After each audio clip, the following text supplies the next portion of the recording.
I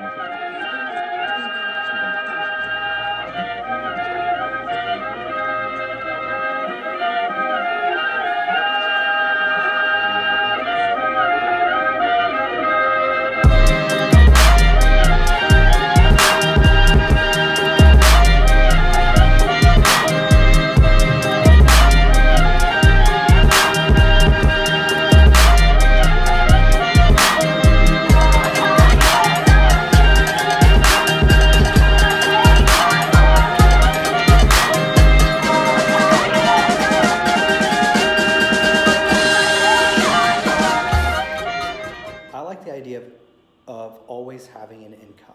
You know, I'm always going to have expenses no matter what I do. I have to pay for my rent, I have to pay for my food, I have to pay for my car, and I know that there's just expenses that go along with living life. And so if there are expenses, I have to have an income to support that.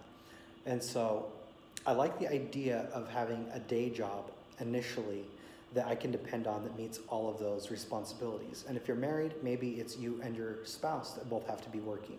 Or maybe your spouse makes enough money, I don't know. But you have to have like a core income that comes in just to take care of the necessities of life. If you're working 8 hours a day, you have time on nights and weekends to be earning more money and to be working towards your goals. And so what I have done personally in my life is whittle away all of my personal, fun, leisure activities, things that I really love and enjoy, but I had to get rid of in order to meet a long-term goal. Like if you think about it, if you're gonna go to school on nights and weekends, you're gonna have to make some sacrifices. And if you wanna start a business, you're still gonna have to make some sacrifices. And so for me, that was like not going out to the bar with my friends, it's not playing video games with my brothers, and it's putting my nose to the grindstone and learning. And so what I've done in my janitorial business when I first got started was work nights and weekends in someone else's janitorial business. That way I get the experience cleaning all of these different buildings, cleaning restaurants, cleaning offices, just everything, doing floor care, doing carpet cleaning, washing windows. And I'm learning under someone else's guidance where they're taking all the risk. I'm using all of their tools. They have to pay me for sure. And they're teaching me how to do it. They're gonna be patient with me. Yeah, I'm not making much money, but I'm gaining knowledge. I'm earning knowledge. I'm working to learn, not working to earn. And then all that extra money that I would be making on a part-time job, I would either be paying down debt, credit cards, things like that, so that my expenses go down, so I have less of a requirement that I need to meet every month. And once that's all under control, then using that money to buy assets and tools for my business. Basically, you could use this money to build out your website, to build up marketing, to buy carpet cleaning machines and things like that. And then that way, you could get your first customer. And once you get your first customer, that one customer might replace your entire side hustle. And then you might be able to quit that part-time job and then just work with that customer until you replace that income. And then have more money to be investing into your business. Now I wanna say something. A lot of people wanna start cleaning companies, a lot. If you don't believe me and you don't know how many people are out there, just Google cleaning companies in your area. You're gonna see hundreds of them all around your house. And you think about it, there's thousands of buildings out there in your cities, you know, millions across the entire world, and they all need to be cleaned by somebody. And so there's a lot of cleaning companies. But one way to set yourself apart is by learning specialty cleaning. And so for floor care, for example, that's one thing that I offer. When I'm doing my cold calls, I'm not asking, hey, can I come in and clean your office? Or hey, can I sweep your floors in your grocery store? What I'm asking for is, hey, I run a cleaning company. I'm doing a special on floor care. You got 5 minutes for a quick estimate. And that sets me apart from my competition. My competition can email and say, hey, can I come change your garbage cans and vacuum? The customer's gonna say no. But if you know how to strip and wax a floor, well, no one's coming to their door asking if they know how to strip and wax. And so if you have all the tools and stuff, you're immediately gonna be able to, you know, get past that gatekeeper and speak to the owner of the company because you're providing an unusual and difficult service. So by getting into specialty cleaning, it really sets you apart. But the way you get into that is by working under somebody else and then using that money to buy those tools. And I want to tell you something. I was running my business full-time for about a year. I was really, really struggling. And it was awful financially. I fell behind on my rent. I didn't have any food to eat. Like all of my bills, I was behind on all of them, and it really sucked. And I felt really bad. I'm like newly married. I'm supposed to be taking care of my wife, and I am not doing a good job because I'm off dreaming and following my dream.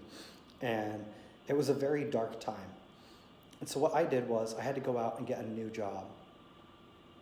But I knew that sales is a pillar of any business. So I specifically went out to get a job doing sales, to build my confidence, to get my skills up, to learn new things, to meet new people. And I was selling furniture at this furniture store in my city that had just opened. And I'll tell you what, because I still kept my goal for running my business, I would work at that furniture store all day. And then when I got done, I would go out and I'd clean all my accounts. And this replaced my income. Like my income shot way up because now I'm working full time again. And then my business started doing really good too. I started getting a couple more clients and stuff. Before I know it, my business is fully supporting my lifestyle, paying all my bills, all that stuff. And so every single dollar that I made at that day job went right into the bank. And within like 2 months, all of a sudden I caught up on all my bills, got all my debts cleared up, and then all of a sudden I got like $4,000 in my checking account, which I'd never been able to do, in the entire time I owned my business up until that point. And so then I meet all these people there, salespeople. They all liked me because I'm like a hustler. Like I'm excited to be there because I've got a bigger goal outside of work. Like I'm there to help fund my dream of running my business. And so I had this like fire inside of me, and people saw that. And all of a sudden, all the other salespeople, they really like me. The sales managers, they like me. So I tell them, hey, I'm gonna leave because I'm gonna go do window washing. And they're like, what do you mean washing windows? Why would you do that? Why wouldn't you just keep working here? You're making good money. And because I was making good money, I was closing all kinds of deals, and it's like a commission-based job. And I could have made a career just out of that. And so when I thought about leaving, they asked me, they're like, hey, well, the store manager just quit. Why don't you become the store manager? And I'm like, no, I've got a bigger business plan I'm working on. I can't do that. And so people are like, well, what is this plan? And I showed them the numbers. And they're like, wow, dude, I want to come work with you. And when I left, I took like half the store with me. And looking back, maybe that's not the best thing to do, but those people wanted to come with me. And so I don't feel like I was maliciously trying to hurt the store. I wasn't trying to recruit them. It's just they liked me and we became friends. And so we all left to go launch my window washing business. And so the way the story goes is I lost control of my business, and it was mayhem, and all of us parted ways. And I mean, we were making money and getting sales and doing jobs, but I didn't have any of the structure in place to like be a good leader and just run a good company. And I sucked at it. Frankly, I did a lot of things I shouldn't have done, and it was bad. And I'll get into that in another story, but I lose control. I lose all these people. I lose all the customers. I lose all the money. And now, a couple months later, I'm back to like just me. I scaled everything back to where I could control it. It's just me. And I had some regular nightly janitorial accounts still, so I still had my business. It's just we weren't washing windows anymore, and so all those people went away. But now all of a sudden, I'm starting to struggle for money again.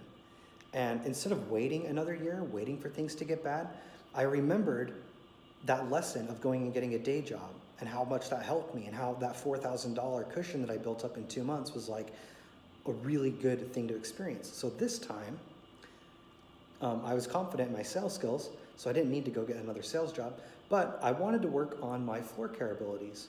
So I found the biggest janitorial company in my area. They clean all the hospitals and stuff, and that's why they're one of the biggest, is because they have the biggest customers. And so they don't have a whole lot of customers, but they have just a few really big ones. And so every night I was in these hospitals scrubbing and waxing floors. I did that for like 3 months, saved up the money, got the skills. All that money that I was earning there got reinvested into floor care equipment and all that stuff.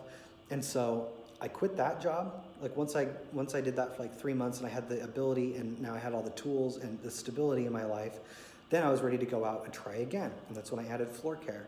And that was several years ago, probably 3 years ago. And that first year that I started doing floor cares, like after that little brief hiatus of working for someone else and learning how to do it, that was the first year I made over $100,000. And I could talk all about that, but now I have the ability to do window washing, nightly janitorial, and floor care. and pressure washing. So now I've got like all these different streams of revenue coming into my business, and I've been able to do very well. And it's all because I was humble enough to go back and do this day job type thing, and specifically seeking out a day job that's going to give me new skills and abilities that I could use in my business. And so if you're trying to figure out how you're going to start your business and how you're going to do things, keep in mind, have a day job that takes care of your basic needs.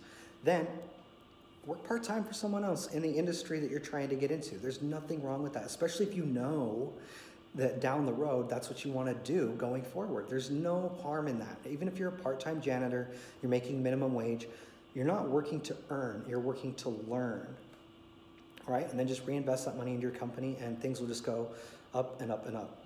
Hey, I'm gonna start this Patreon account. If you have any like specific questions and you want some one-on-one alone time with me, you're gonna be able to do that through Patreon. If you want any of my resources, like my cold call templates and my contracts and things like that, that will be available through Patreon. If you just want to support the channel and maybe get some recognition, maybe get your name on the credits, this is just going to be a way, one, for you guys to give back for the people that want to, the OGs who've been here since the beginning. So you'll be able to do that. You'll get priority on any of the questions that you ask, of course. And then you'll get a lot of those resources in one-on-one time with me. So I don't have it all set up yet, but keep an eye out for it because that's coming. And subscribe to my channel. Hit that bell icon because YouTube doesn't send these videos out to all my subscribers. Only about 10% of my subscribers actually get notified when I have a new video coming out. So if you enjoy these, make sure to hit that icon and subscribe to my channel. And if you want to do what you want, when you want, how you want, for who you want, and how much you want, subscribe. And we'll see you guys next time.